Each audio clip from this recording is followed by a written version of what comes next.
Hey, what's up everybody? Jason here. Thanks for checking out the channel today. So I'm going to show you an advanced design technique in Bubble.io. This is something I use on my main production site, and the context is I have a public site and then I also have a portal that is split into a bunch of different roles. So there's one for members, there's one for trainers, and there's one for partners. And what I wanted to accomplish with this was give me a way to easily visually separate those portals so people would know where they are. So that's setting background colors for selected menu items, for selected links, for background colors, for hover states, all that type of stuff. And I wanted it to be low administration. So you could absolutely do what I'm doing just by building it in Bubble without doing this, but you will be in a maintenance nightmare. So let me just show you quickly how this is set up.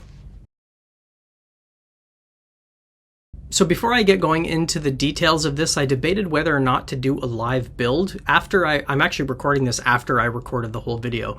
But the reason why I did this is because the video was already 12 minutes long by the time I did here's the gist of it and here's the overview. If I was going to do a live build, it would easily be an hour and nobody's going to watch it. So I thought you might get the gist of it. If this helps you solve a problem by wanting to accomplish the same thing with your reusable elements and custom states, great. If you want more details, you can drop a comment and I'd be happy to help and maybe do a follow-up tutorial on actually how to build it. So instead of doing that, I'm going to get into the reasons why I wanted to do this in the first place, what the existing structure of my site is, the pros and cons, and then just walk through quickly how things work on the site, which is basically how does it know it's in the member section, so it uses this color as the background? How does it know it's in this particular subpage on the site?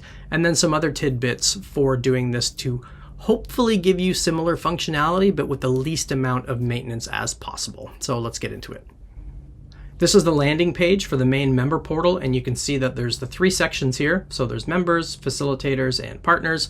And the main design elements here are the background color that's used so the person knows they're in the member portal, the background color on the submenu here, and then also the hover and the active states. So the person knows they're in the member portal, they're on the home page, and then also the page title here. So this is basically controlled through URL parameters, and I'll show more about that in a second. But it knows they're in section members, they're on the first tab, and they're on the home page. So let me say a little bit about the tabs and the reason why I chose to build this way. So if I go into Backpack here, this is just a place where people can save stuff throughout the site. And all of these look like they're individual pages, but they're not. They're actual tabs. So they are on the page, Backpack, they're on tab 0, and they're in the member section. Now, if they switch over and click on credentials, it looks like they're going to a new page, but they're not. They're just simply going to tab number 1. So it's the same page, Portal Backpack. The page they're on is the Backpack page. They're in the member section and they're on tab number 1. Now the reason why I do this is because if I went through all the different combinations of links and things I have in those three portals, I would have 50 to 60 separate pages, which would be just an absolute nightmare to manage. So if I wanted to make large sweeping changes or do some other things, I'd have to modify 50 or 60 pages. I've managed to shrink my site down to probably 10 pages run the entire back end. Now there's pros and cons to this. Obviously the con is if you have a site that has, say, 100 tabs on it and you have lots of content in that, it will take a little bit longer to load. And the pro is you're going to have a lot less maintenance. So it's very easy for me to add tabs and then link people into those individual sections. Now, setting things up this way allows them to refresh and bookmark, and they'll never lose what tab they're on. So let me show you how that's built. So this is the basic structure of the site. I've got a page, and then I have three reusable elements on the page. There's the main navigation, the sub navigation, and then the page header. So basically what I do is at the page level, I set some defaults, and then these reusable elements pick up those defaults. Now these were the three things that were the most important for me. So I wanted people to be able to bookmark and reload pages. There needs to be a default for shortcut links. So I do have a bunch of templated emails through Postmark that send out notifications and stuff, and I don't want to have to go and update a whole bunch of different links with stuff. So each page has a set of defaults. So if a user clicks like an old link from an old notification, they're at least going to see a page that has content on it as opposed to anything that's missing because those URL parameters are missing. And then obviously I wanted the least amount of admin as possible. So these are the main parameters that run the whole thing. I have a section, so if they're members, facilitators, or partner section, what page they're on, so they're on the home page of that section, they're on the events page of that section, etc. And then tabs within the page, what tab are they on? So I need to be able to send these through URL parameters to be able to show the user the right content, and then also highlight the active link, the background color, and this. Now this is a little trick that I use anytime I'm developing. This is hidden except for is not the live site. So there's an action in Bubble where you can say show this only if the site is not live, which means on your test site you're going to see this and you're not going to see it anywhere else. And I was just using this to quickly debug and make sure that the parameters were getting set properly. Now on my pages, so this is the portal homepage and this is how this runs. So basically I set those three things and then I use Bubble's awesome but not often talked about defaulting to action here. So I get the section from URL. So there's a get parameter from URL option in Bubble. I want to get the parameter. The parameter name is section, it's text, and then I'm using defaulting to members. So that means if somebody were to just go to this link and they were to go to the home page without any URL parameters, they're going to see the same thing here. So those defaults, just these three, make sure that they're always going to see some content if they're following an outdated link. So once those are set, then the other reusable elements on the page, I just inherit from the custom states that I set on the main member menu. So here's the actual design of the page. This is the main menu. This is the members menu, and then this is the header. So I'm going to go into, first of all, the styles about how I actually set this up. Now you could accomplish this by setting up all the different styles in Bubble. I chose to do this in a data thing because it's going to be easier to maintain, and if I want to slightly change a color, I can just change that with my admin tool or directly in the database, and I don't have to redeploy the app, and also I don't have to have a whole glut of styles kind of polluting up my entire Bubble app and making it really a pain to navigate through all those styles. So I've got styles for the facilitator section, the members section, and the partner section, and those are basically just hex color values that I can change on the fly whenever I want. So let's go into the menu here first. So the main menu here, on page load, this will actually load the config.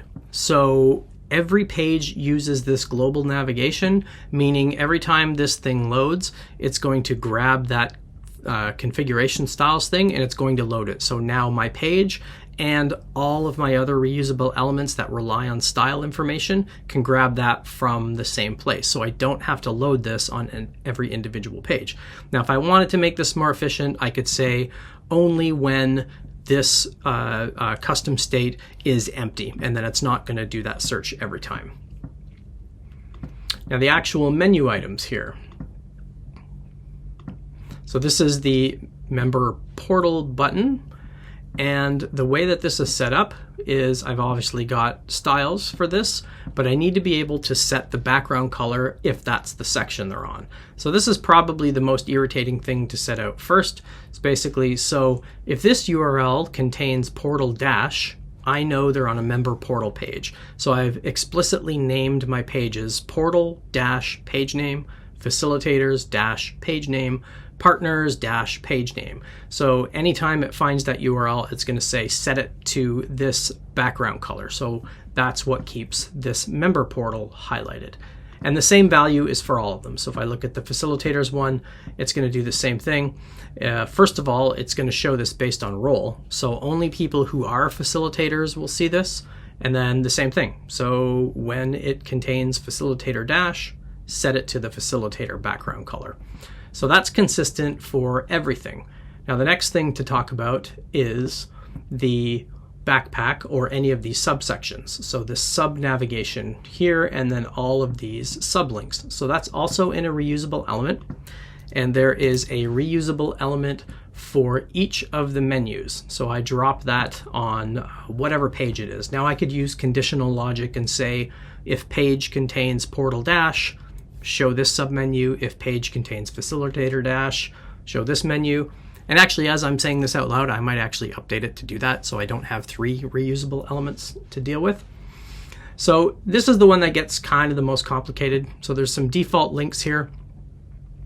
And then there are sub-navigations for each one. So if I'm going to use the backpack one as an example. So I have a group here that has links for the backpack. And it's just as simple as this element is hidden, basically, and show it when the page is backpack. So that means when this page value in the URL is set to backpack, then show that submenu. Now all of the links are managed based on the tab. And the way I'm grabbing the tabs is, again, on page load, I'm grabbing those from the URL. So I'm grabbing the page, the section, and the tab from the URL. So this reusable element is aware.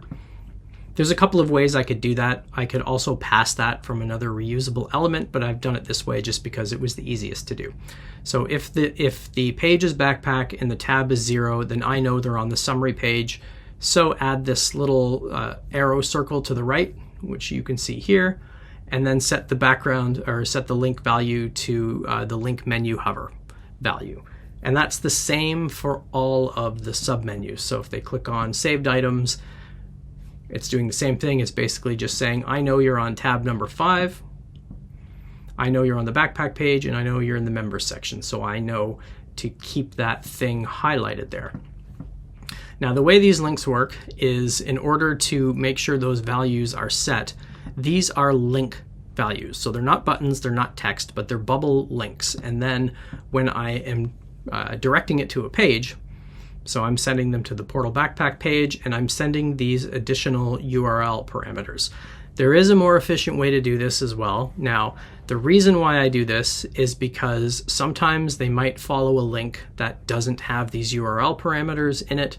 So I want to make sure I set them every time. I could also say just send the current parameters, and then I could override them with these. So it would automatically send whatever parameters are already in the URL string, and then maybe I only have to send the tab number to it instead. So all of my links do the same thing. So when you click on surveys and research, you're going to backpack, you're going to members, you're going to tab 2. On and on and on. The last thing to mention is the actual submenu color. So if I go back into the wrapper here, I've got my column 2 here, and I'm setting the column 2 to be the members portal background color. Now this is because I'm on the portal homepage. If I were to be on the facilitator homepage, then I'm setting the background color to the facilitator active color.